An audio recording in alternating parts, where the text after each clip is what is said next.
My name is Scott Cooney. I started Clean Technica to promote clean energy and other sustainable alternatives, and for 13 years we've been moving markets. If we had a nickel for every time someone told us they bought their first EV, solar, e-bike, or fill in the blank clean energy solution, we'd be a cable TV channel by now. But we don't get those nickels. So unfortunately, we could use your help to reach a few more people. If just 1% of our audience chipped in a few bucks a month, we could hire dozens of great journalists and promote all sorts of climate solutions. It's easy. Just go to cleantechnica.com/support and sign up with a credit card in seconds. Cancel anytime. But we'll be sending out some cool perks too, so I think you'll want to stick around. With your support, we'll keep leading the charge. Thank you so much.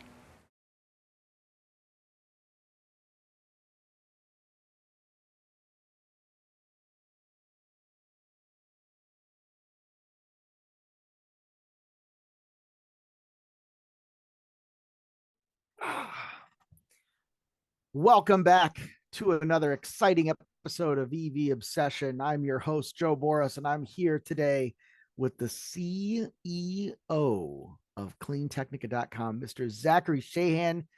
Zach? We're co-hosts. We do the show together, Joe.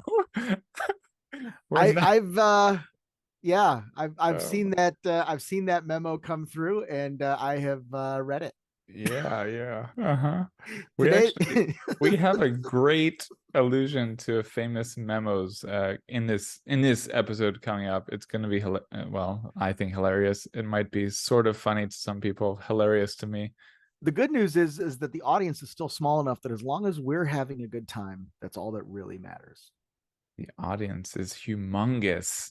We just haven't arrived yet. Now we have to appreciate. I mean, how many are already watching? I think it's. Considering that we haven't done any articles about this. We haven't put it on the sidebar or anything. And the fact that we've got some loyal fan base already. Thanks you guys for listening and watching and being a part of this. Yeah, we've been pretty quiet on YouTube over the years, so we're just trying to change that and see what we can do. But yeah, let's get into our screen share and immersive view. Yesterday, apparently, I forgot to screen share after changing to this immersive view, but that mistake is not happening today. We're not doing that again. Boom, shared. Nice. Well, We're starting off today with this Toyota story that Steve Hanley wrote on Clean Technica. It's called Toyota Tiptoes into the New EV Future with New Manufacturing Technology. And it talks about how Toyota invited journalists into their factories, their new EV factory in Japan last week, to show off some of the different ways that they're building EVs and that they're ramping up production. And it seems like they've really taken a page out of the Tesla playbook, and they're not building EVs in what I would call a legacy way. They're having some really interesting innovations here, and they're thinking about this in a new way. Yeah. First, though, we have to love his note here. Toyota invited members of the press. Our invite must have gotten lost in the mail. To be honest, we have not been the most flattering site covering Toyota for a long time, and we have probably gotten on some bad sides. I'm not sure, but in any case, we normally get invited to these kind of events, and we normally have someone there. Maybe someone did get a stray invite and we missed it, but at the moment, it seems we're not on Toyota's not nice list. We're on the naughty list. But I also had to highlight what the company they talk about their production process, which they call TPS, Toyota Production System. And anyone who lived in the 90s must have watched Office Space and be like, hey, can you get me those TPS reports? Yeah. So I can't even do a good impression, but everybody remembers the TPS reports from Office Space. So I think it's quite funny that Toyota basically does have TPS reports. Another example of why they are the evil villain. But so I think I actually might have been invited to this. Oh my. I don't know if you remember back in June, I went on a rampage. I was like, no, too many people are going on unauthorized trips. We have no idea who's where in the country at any given time. We need to lock this down and put this onto a spreadsheet. And I think it was because of this. Joe. And I never added it to the spreadsheet. So let's Toyota, thank you for the BZ by 4, the SUV that's sitting in my driveway right now that I paid $0 for. Thanks for that. And the Prius was fun as well. we'll go to the next one. You have one of those in your driveway right now to test I drive? got dropped off yesterday. Yeah. Oh, yesterday. Oh, well, we should be in it. No, I know in it was not the easiest system for this show, but It was fine for the Genesis because it was like comfortable and I had the the posture support. But I think we'll do an episode live from the inside of the car. I think that's worth doing. Get a little review action out of it. We could, yeah. I was gonna say we could try double live. But then I realized, but then someone's not really on a computer in case everything goes wrong. In case everything goes totally sideways. Yeah. But we could do that YouTube phone system where I'm in the Tesla, you're in the Toyota. Oh, we should definitely do that. We'll do a bracket battle that way. Yeah. Okay. Well, yeah. In any event, so the factory looks like it was pretty exciting.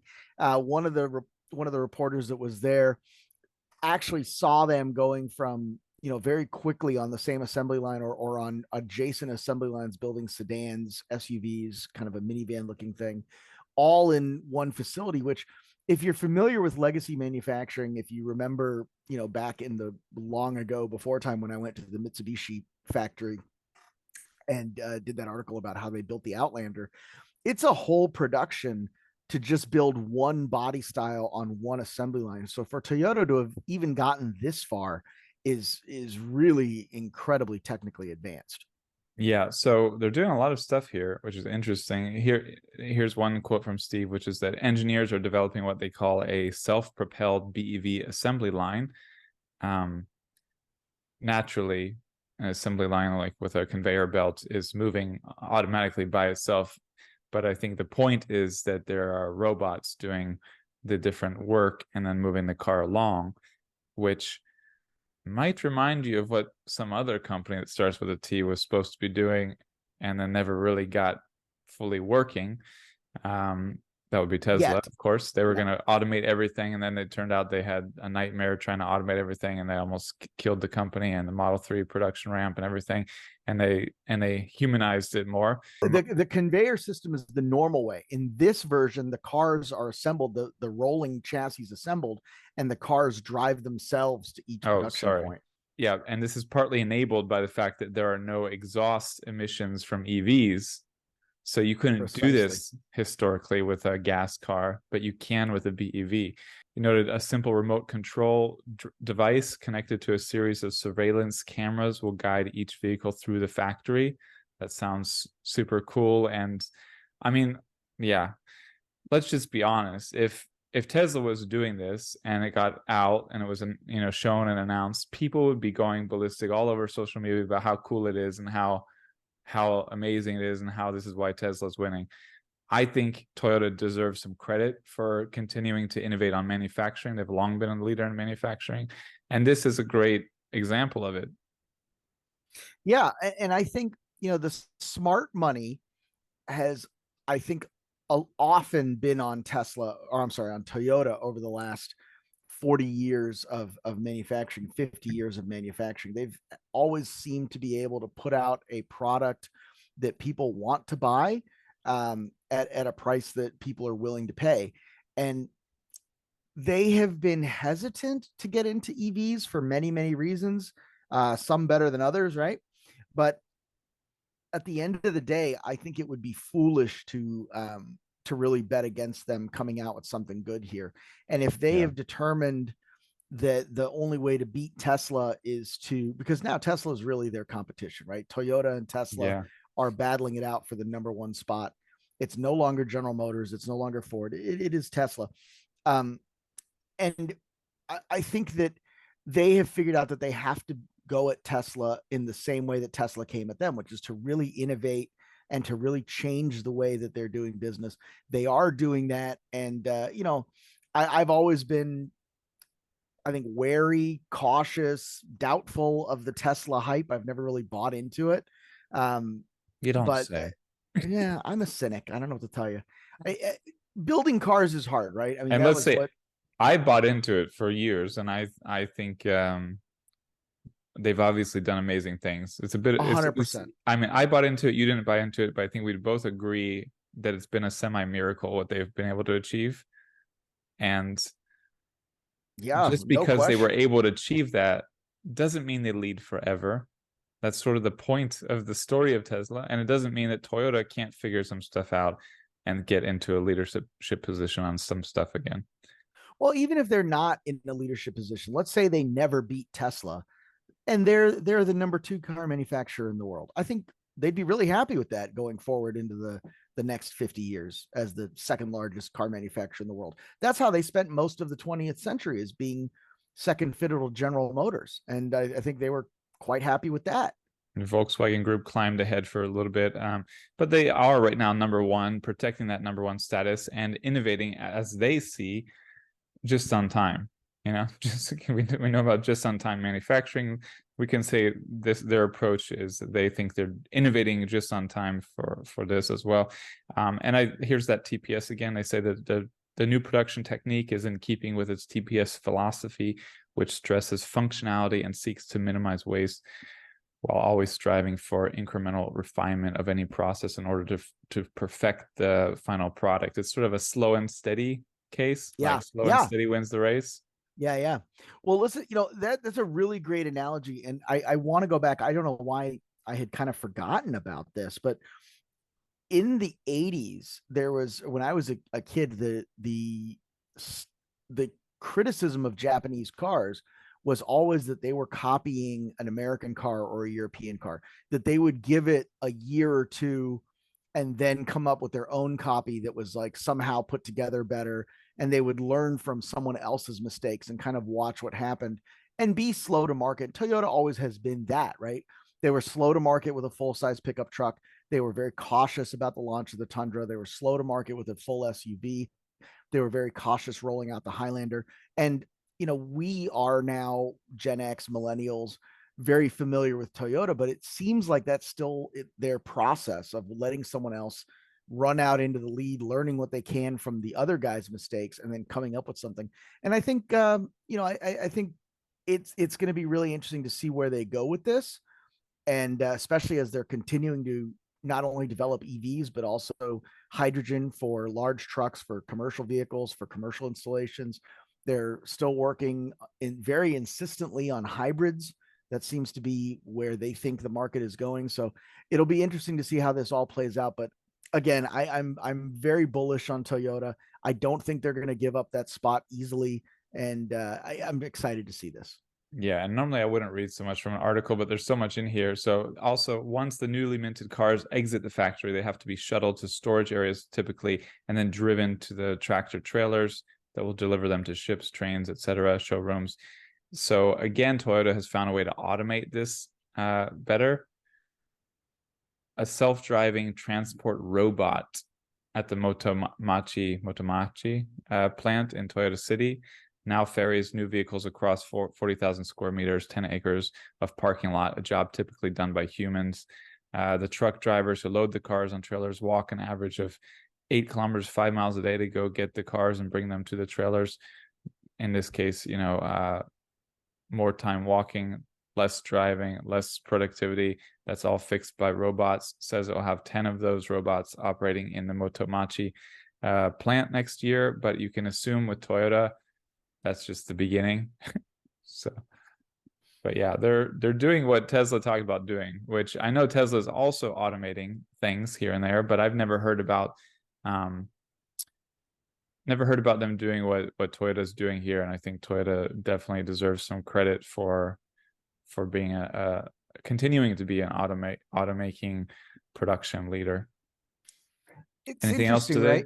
To say well, on that? I think I'd just throw in there that I think there has been talk about, once robo taxis are real, the Tesla cars being done and being kind of checked off and then driving themselves to wherever they need to go. It hasn't really seemed to be working that way. I still have yet to see a Tesla semi shipping a load of Teslas. They recently, a couple days ago, I forgot to bring this up, man, I really wanted to pick on them. They were getting gigacasting parts delivered to their facility in Austin, and the truck that delivered it from the port, from the port in Texas in the Gulf of Mexico to the factory was a Kenworth, not a Tesla semi. And I was cracking up seeing that. Yeah, of course, they don't use them yet. They're just delivering chips for it right now, as far as I'm aware. Potato chips, So we can move. potentially Pepsi. Yeah, we can move on to other giant legacy company making its move, one of its moves. So what Shell has done, if you haven't been following over the past several years, is bought several large EV charging startups, EV charging companies. Has bought one after another, mostly focused on the European market. But it's basically making a strong, clear move. Like, okay, if people stop buying oil, buying gas, we want to be the one that's charging their cars. So that's part of their how they're addressing the transition. And over in China, they partnered with BYD on an enormous 258 stall charging station in China. So just more example of the transition that's underway. I mean, who 10 years ago would be predicting, oh, Shell will build a 258 stall charging station in China in 10 years? I mean, of course you could, but I think it's a big news. It is definitely big news. And if you look at the way it's laid out at that top picture, on the right-hand side, you've got a couple of different shops. You've got a little restaurant. You've got a convenience center. And this really is a good example of what a highway rest stop on a major interstate should look like. You've got solar panels. You've got more than enough space to fit a variety of drivers. You've got plenty of food options there. It looks like relatively high-speed charging. I'm sure it's DC fast charging. This is what you need. You need to be able to pull in the car and in about 20 to 30 minutes, get an 80% charge so you can get another 200 miles under your belt. And this is the way to go. And this is what it should look like, possibly. And the reason I say possibly, and I'm going to throw this in here, and I got to give a shout out to our friends at Ideanomics. I have been having a conversation about in-ground charging and sort of wireless pad charging. And I'm looking at that and I see 258 cables, and I'm just thinking of all the tripping hazards and all of the vandalism hazards, because there's a real issue right now. I don't know if you saw the Tesla road rage guy went to prison for 5 years and he was driving a Tesla, but there's I saw the headline for that, and I didn't even know. I didn't open it because I was like, I can't read. You don't want to know. But it was, I didn't know if it was a Tesla driver or someone attacking a Tesla driver. Well, so in this case, it was a Tesla driver, but there have been numerous reports in recent months about people getting out of their cars and vandalizing Teslas or keying Teslas or smashing Tesla lights or, Tesla lights and Tesla windshields.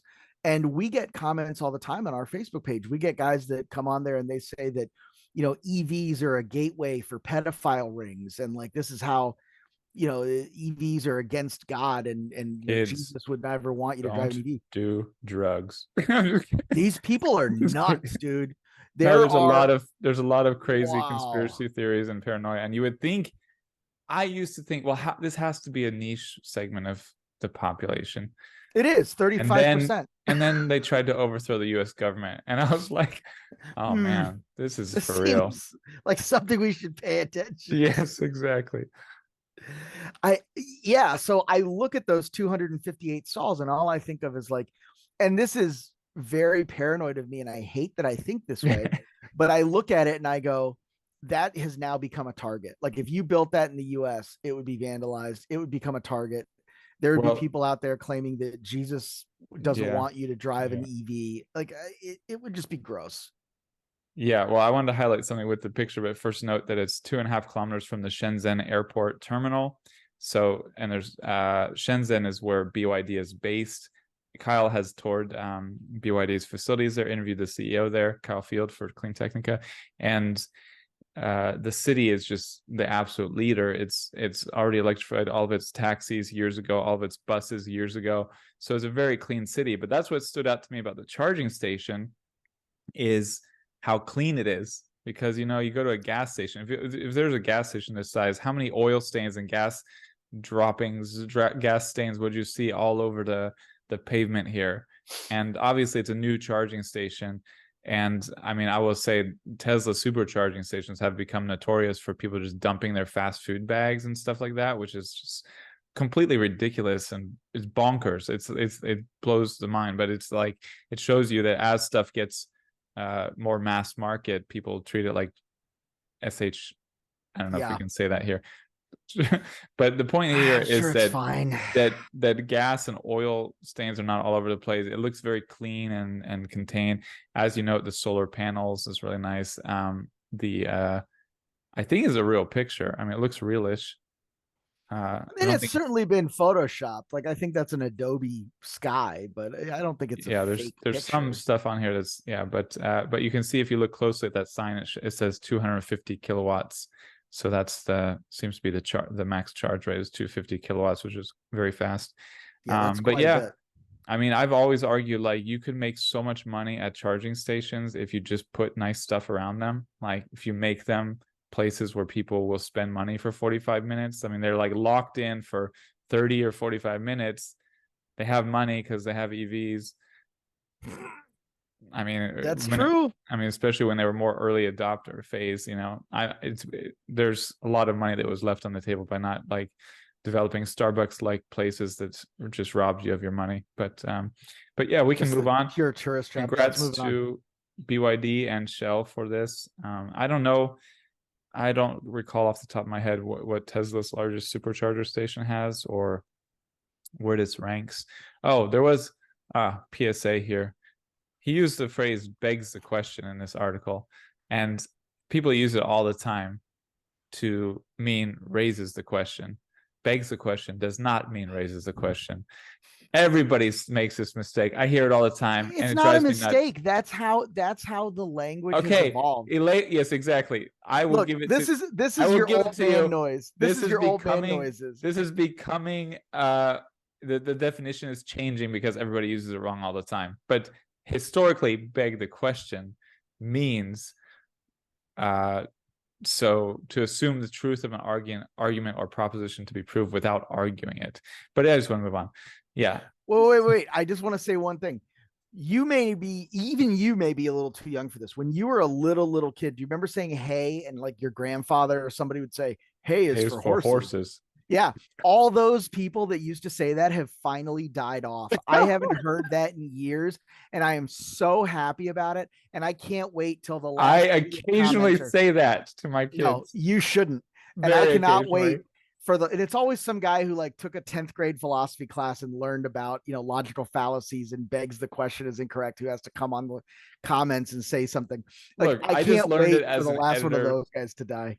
Yeah, no, I learned it as an editor at some point somewhere, but I've given up on I know it's a living language, but hay is for horses. I feel bad when I say hay is for horses. Like, I know it's a dead joke. It's a bad dad joke. It's like an out of date dad joke. So I've only used it a couple of times. It's a granddad joke.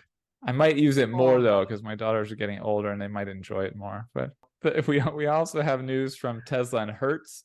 The news here is there have been some problematic Hertz stories. We skipped one last week. I think did we skip that one, or did we talk about the one? We talked about where the woman. Oh, yes, because we said she was faking.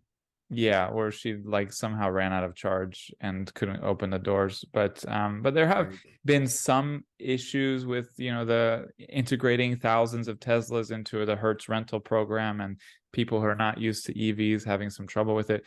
One thing to help that is Tesla and Hertz have now partnered to allow seamless integration of the Tesla app. So if you rent a Tesla, you can have the app on your phone for that rental car, and you can do more with it. It's easier to operate. Like, frankly, if you can unlock it, you can precondition it, you can check where it is, you can check various things with it.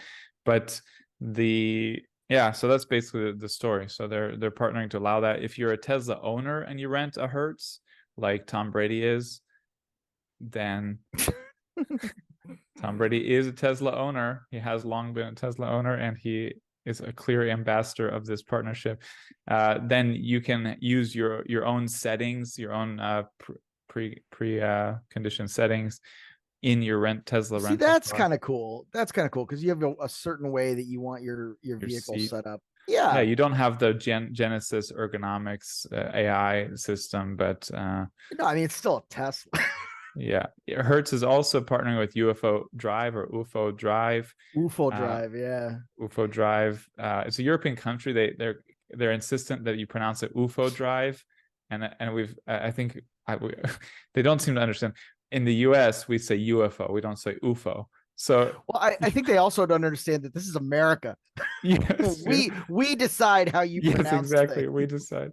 And half the country has last names that have been butchered by the immigration people at Ellis Island. 100%. I have people that my mom had brothers and sisters that had the last name spelled differently. Both of my dad's and my mom's last name, my mom's maiden name and my dad's last name, they were butchered. Yeah. Shahan was 2 E's from the Irish were changed to an A. Now people think I'm from the Middle East instead of having an Irish heritage.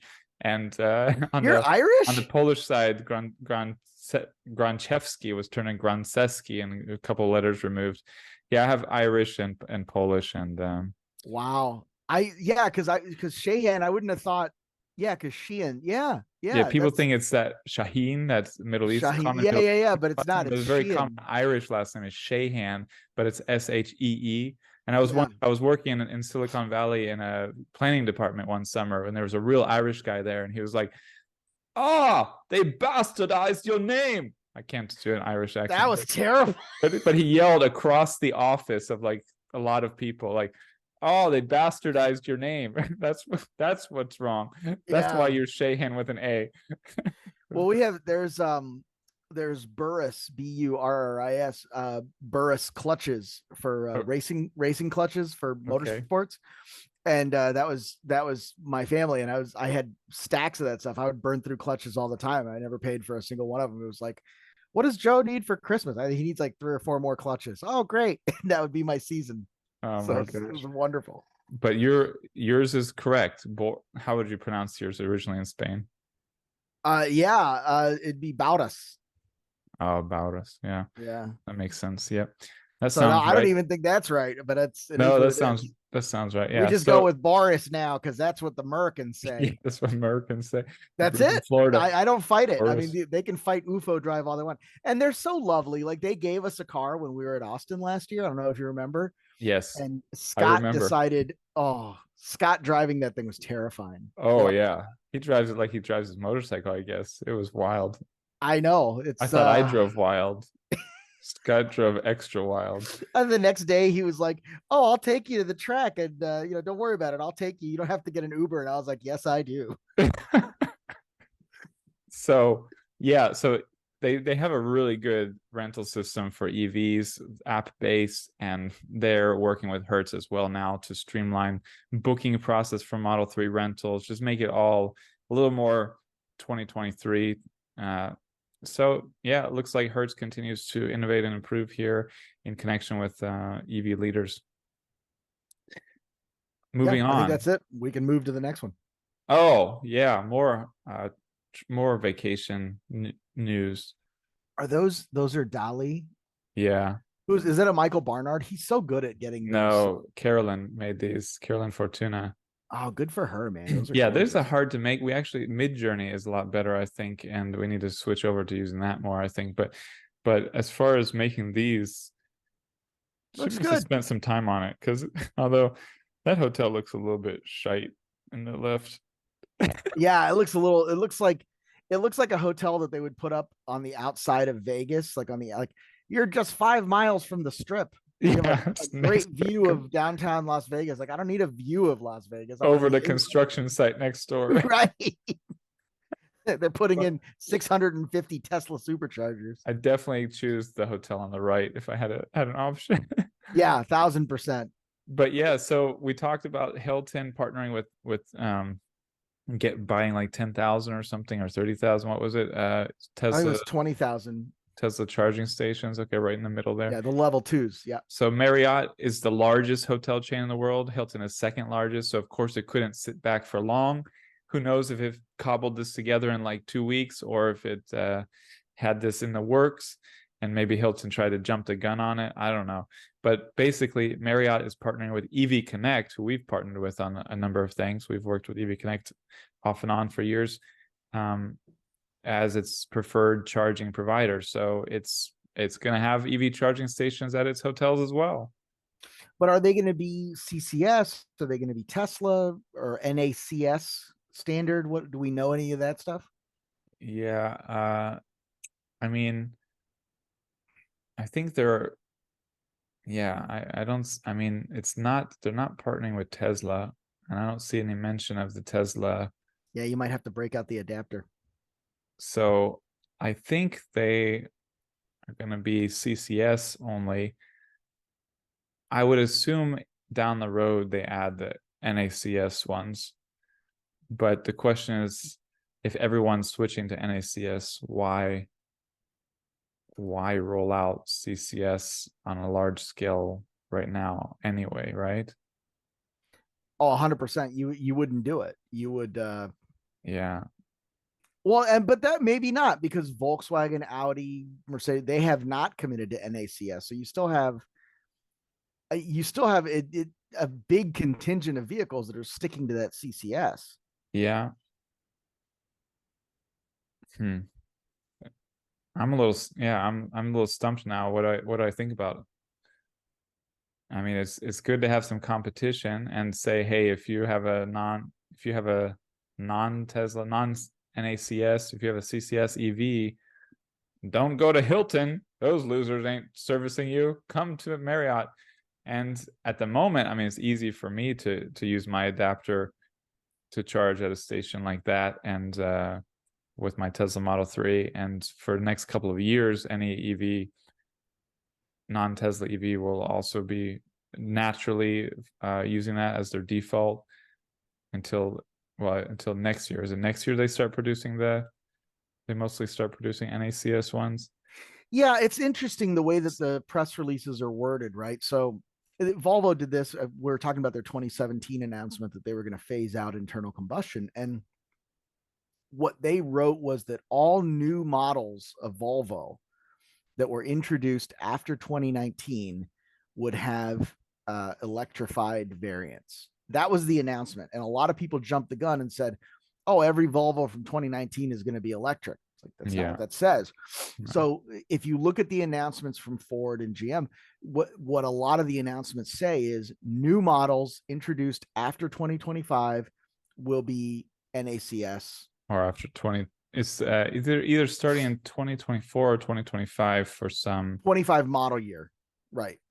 I think, yeah, most of them are probably 2025, right? And then 2024 will have adapters, right? So but the question is, does that mean that, like, for example, the Mach-E that was never designed for NACS, are they going to change that, or is it going to be new vehicles added after this date, and then the Mach-E may go for 2 or 3 more years before switching over? That's what's going to be difficult. Oh, you mean like if it's not even just not even just newly produced, model year 2025 cars, but new models from 20. That's interesting. Well, that's how I read that. So yeah, no, I always just took it to be like Mustang Mach-E model year 2025 instead of Mustang Mach-E 2024. But this is why we're a good show, because you're an optimist and I'm a cynic, and I'm looking at this like, this is a PR con. There's no way this is real. They're not going to switch it over that fast. And then somewhere in the middle is probably the truth, which is that Elon is crazy, but he's going to still make us $1 billion. And I should have invested on 2012. Yeah. And I should definitely note that there's variation in the among the automakers. So some are doing it quicker than others. There's a year that more of them, centered around, but some are doing a little slower than others. So yeah, there's more here on there. What I like about these stories, especially the Hertz and the Marriott, is there's so many people who their first exposure to really driving an EV is while they're on vacation. They get it as a rental, they plug it in as a hotel. And the more we can do to give them a positive experience, a frictionless experience with the rental process, with the charging process while they're, away from home, I think it's just going to do just more and more to get more EVs on the road and get people excited. You want to move on to this Tesla story, since we're on our way there? One more thing on the EV Connect thing. They make it, one thing they offer here, if you see here on the screen, they have a good system for tracking the hotels greenhouse, basically all their sustainability metrics, greenhouse gas emissions prevented, electric miles provided. So they have a really easy system for the hotels to integrate into their own system to track this stuff and then report it back in big positive press releases. So I think that's big positive, but it's important because that does affect your stock price in 2023. Yeah. No, I mean, it's just important in general. It makes it easier. I mean, they have to do that. They're going to do that. So if EV Connect makes it easier for all these Marriott hotels to do that, of course, it's a great partnership for them. So yeah, the next story. So research has come out that car thieves avoid the Tesla Model 3 and Model Y and other Teslas more than other cars. I was laughing because I like my first, every time I read this or I think about what Joe would say. So well, let's start I mean, with what would Joe, why is that? This is my car, by the way, in the front there. So don't temper your humor. Don't temper your jokes. Oh, I thought you had a Model 3. That is a Model 3. I thought that was a Model Y. Yeah, I don't know. But what is the devil on your shoulder inclined to say, Joe? Don't hold back. Why would you steal a Tesla? Joe, why would Why? a car that's falling apart, Joe? Like, why do you like? You don't even need sparse tools. You interior, just pull Joe. the door off. Yeah, it's like the 90s. Like you can't even steal the radio out of it. Just climbing through the bumper that fell off the back. Climbing, exactly. Did you ever figure out what that rubber piece was sticking out of your trunk? By the way. No, it's just the rubber has dropped. I mean, the plastic behind the rubber has dropped a bit. I haven't gone back to try to snap it on again, but I mean, aside from Joe, Teslas are very desirable cars, especially for the type of people who steal cars, I think. But the reason Teslas are not stolen so much is, of course, all of their cameras, their Yes. advanced technology, the connection to the app. I can see on my app where my car is. Sometimes it freaks me out when my wife is like, "Hey, what are you doing there?" No, I'm just kidding. But no, she's that's yeah, that's interesting.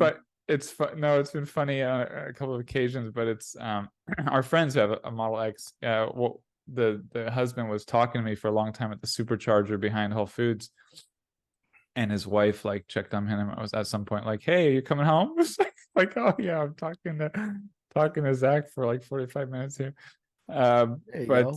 yes, so the main thing, arguably, is Sentry mode, where the car can record when it notices someone come up to it too close. It'll start recording, and if you have a USB stick in your car, it'll save it onto that stick. Otherwise, you have recent recordings on the screen. People have caught thieves, have busted criminals, not even related to the car, just like in an alleyway or something in different places, using this. It's been used to catch people who keyed Teslas. Of course, a lot of that, it's shocking, all the videos you see of like normal looking people keying cars and not realizing with their dumb idea that the Tesla is recording them doing it. Some of them going to jail. It's just as they should. Yeah, as they should. It's just ridiculous to do that. But yeah, that's the main thing. There is a note here. This is like an EV friendly website, EV Annex, that wrote this story, and of course Tesla gets the headlines. But there's a car here I noticed that also is among the most unattractive to thieves. Joe's Volvo XC90. Yeah, that's why is that? Because it's a piece of crap. I don't personally. I think it's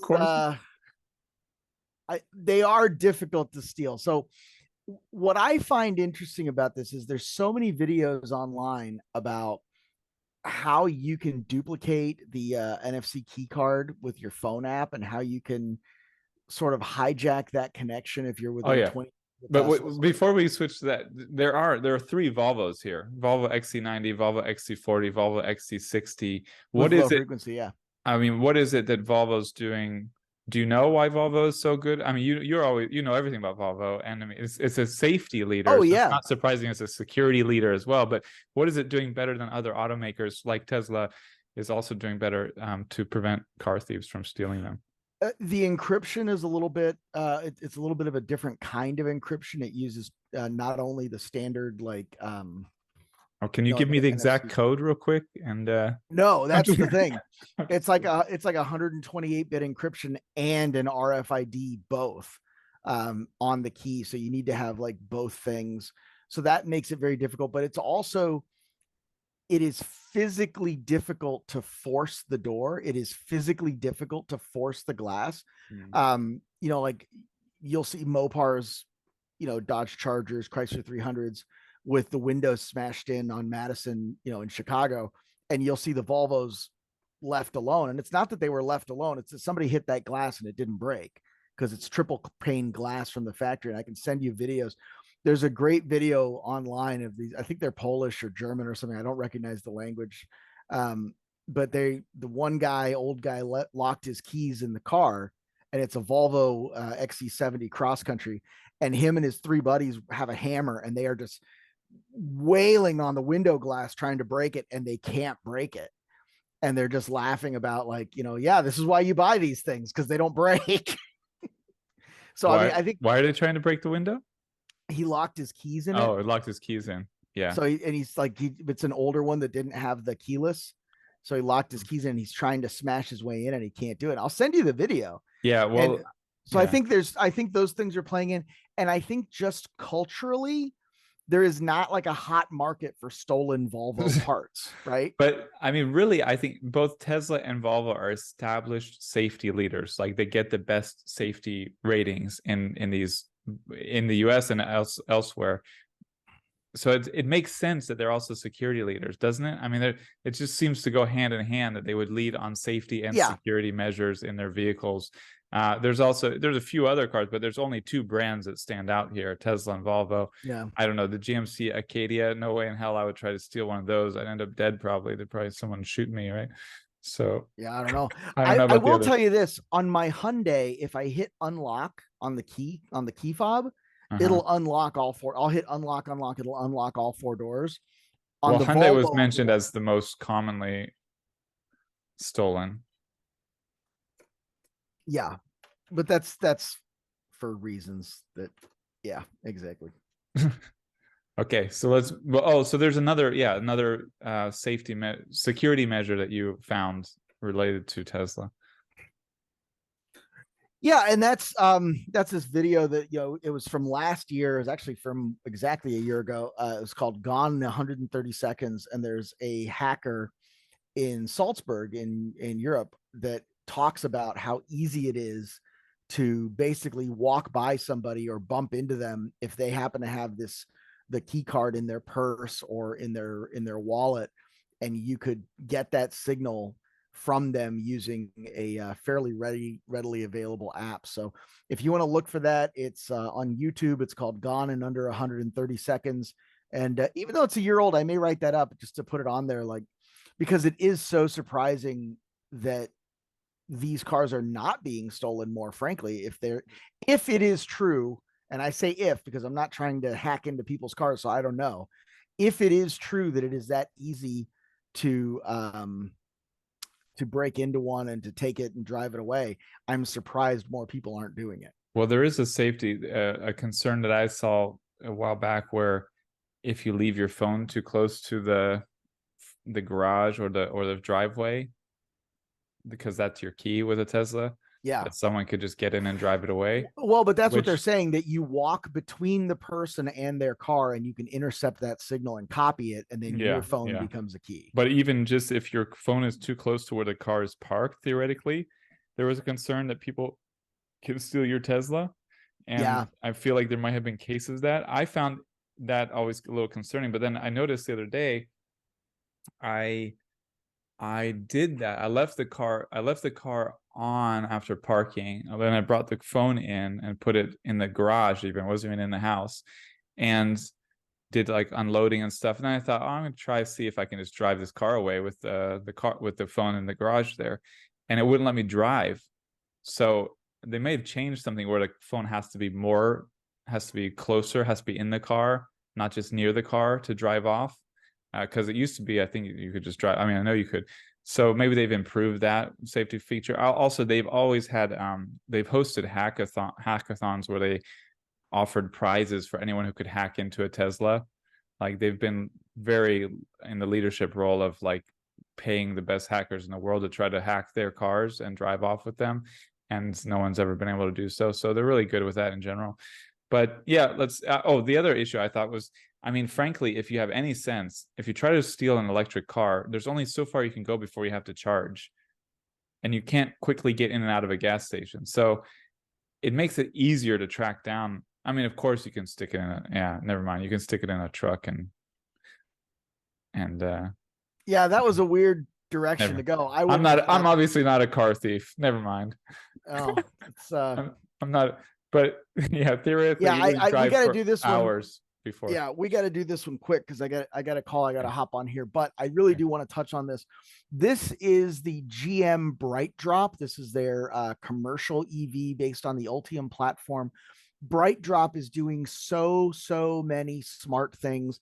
They have automated UPS and FedEx mail drop-offs, and then this is now a not only a commercial van, but this is going to be available as a rental van. So like instead of getting the Ryder box trucks that the front half is an F-150 and the back is a box, you'll effectively be renting one of these, and it's just going to be so much nicer with the lower load height, the lower the flat load floor, the smoother, quieter ride. This is going to be a tremendous upgrade from people who are used to driving around in these commercial box vans. And I think for a lot of fleet managers, for a lot of commercial truck drivers that are working in this field that may not be considering an EV, this is going to be a great way for them to experience an EV, realize how much better it is, not only than what they're used to now, but how much better it is than they think it's going to be. And I think this is going to convert a lot of people to electrification, which is what we need. This is a real ambassador in the same way that a Lightning was, in the same way that, an electric semi truck is a great ambassador to a sort of different clientele, that sort of middle America, blue collar worker. I think this is going to be the same kind of thing. And I'm so excited to see it. And I think the van looks great in these graphics, frankly. Yeah, I don't really have much to add. I just I hope they're going to produce a ton of them. I think they might. I think they might have that they really want to be a mass producing leader of these. The vehicles look great. I would just encourage people to read Jennifer Senspa's article, which has an interesting history of Ryder. She really loves the design. She highlights different design elements of them that she loves. I think they look great. Yeah, wonderful news. Not much to say about it, just great news, I think. Yeah, that's it. Well, we're going to see what happens between here and tomorrow, and whatever that is, we'll bring it to you live tomorrow morning. Yeah, thank you. Have a good have a good meeting. Electric day. Go sell stuff. Bye.